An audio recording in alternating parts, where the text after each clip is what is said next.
very well said. So let's talk in a little bit more detail about your PhD experience, like the whole journey. But specifically, if you wanted to tell us about what your typical week looked like, what was the day-to-day like you're doing your PhD? You know, what was the rhythm of work? How would you describe that? Yeah, looking back, I would say it was quite slow-paced, very, very academic, if there is a word for it. I worked hours in which I was most efficient. So that would, for me, typically be starting a day in the lab from sort of around 9:30, quarter to 10.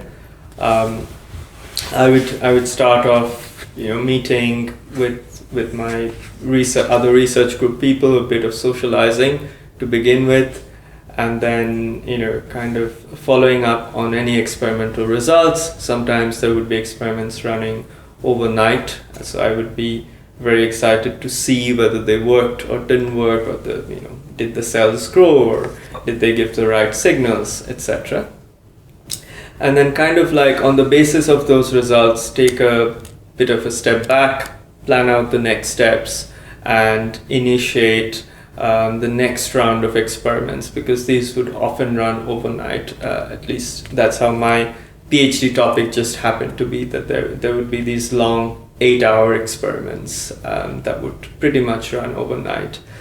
And then I would set those up by maybe 3:30, 4, it would be all set up, and around that time I would try and essentially put together all the data in a bit more details, and analyze those, document everything, journal them, and sort of make sure files and directories are organized. I was always obsessed with organization, which is a good skill to have, I learned eventually.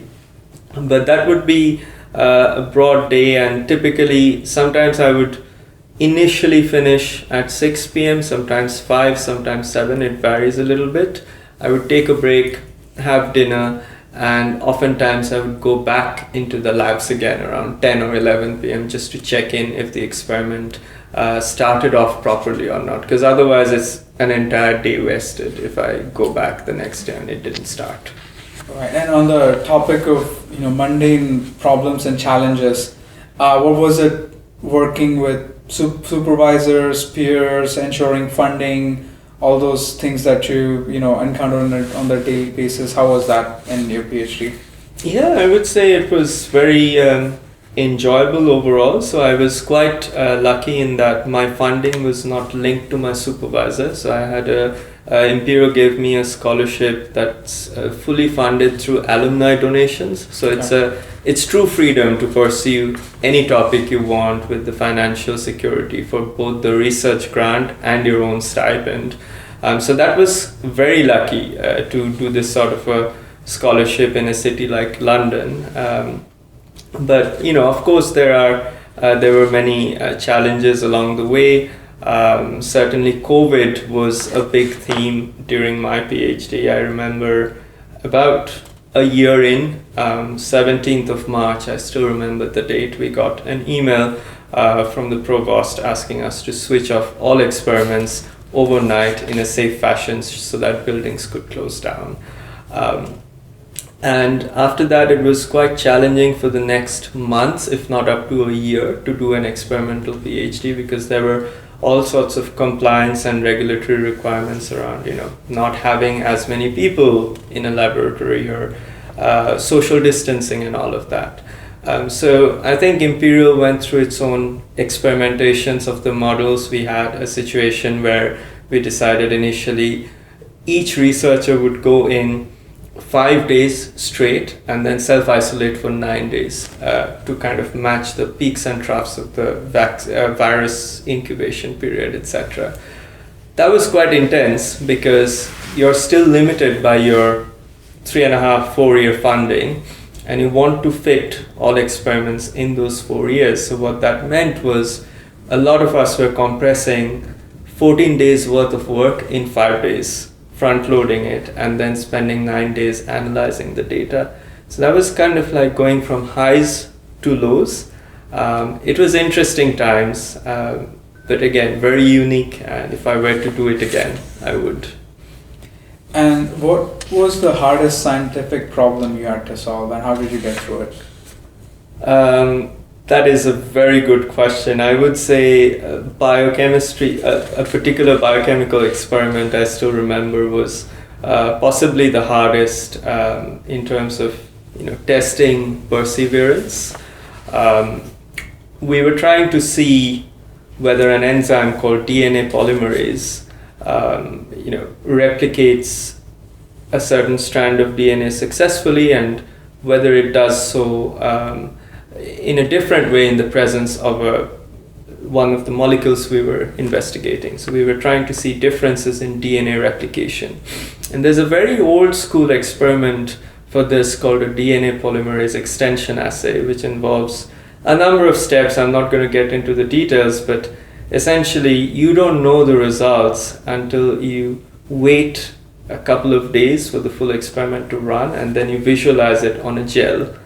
And if you get the gel wrong, for example, if you don't pipette properly or you break the gel, your experiment, 2 days worth of work is wasted. And the challenge with biochemistry often always is, you might have contaminations, and then you spend weeks or months figuring out which of your compounds might have been contaminated. Or maybe, science is often imprecise as well. We think of science as precise, but when we record our observations, we do often miss things, more often than not. And so maybe you're following a published protocol, and this is exactly what I was trying to do at that time, and it just wouldn't work. So optimizing it and seeing it not work gives you with only two conclusions. Either your idea is not going to work, or you're doing the experiment not properly. It's happening, but you're not seeing it. So that was the most trying, I would say, 3 months of my PhD, because the idea all made sense from a biophysics perspective, from a cellular perspective as well. But without that biochemical intermediary step, the whole paper would not have been as convincing overall. Right. What skills did you develop during your PhD that you didn't expect to need, but eventually found them quite useful? I would say critiquing data and being a exceptionally strong self-critique, being truly objective. I think these are things that you kind of expect a science or a STEM PhD to have, but the extent of it that you really develop when you're doing any biological or life sciences PhD, you're constantly thinking about positive control, negative control, what's the counterfactual, and you're in this environment in a almost day-to-day basis, and that truly turns you into a very objective person. And I did not expect for the transition to be so transformative. Like, I knew it would happen because, hey, PhDs go through a rigorous training, but the extent of it was a bit of a surprise once I graduated and looked back. Right. And as you just were trying to tell me, it's a quite mentally taxing period of someone's life to go through postgraduate research. Yeah. How did you kind of manage it? How did you cope with it? That's a very good question, and an important one. I would say this is something one of my friends told me, and I love that perspective, which is that when a PhD candidate is hired, it's not the candidate that is hired, it's their entire support system that is hired into the program.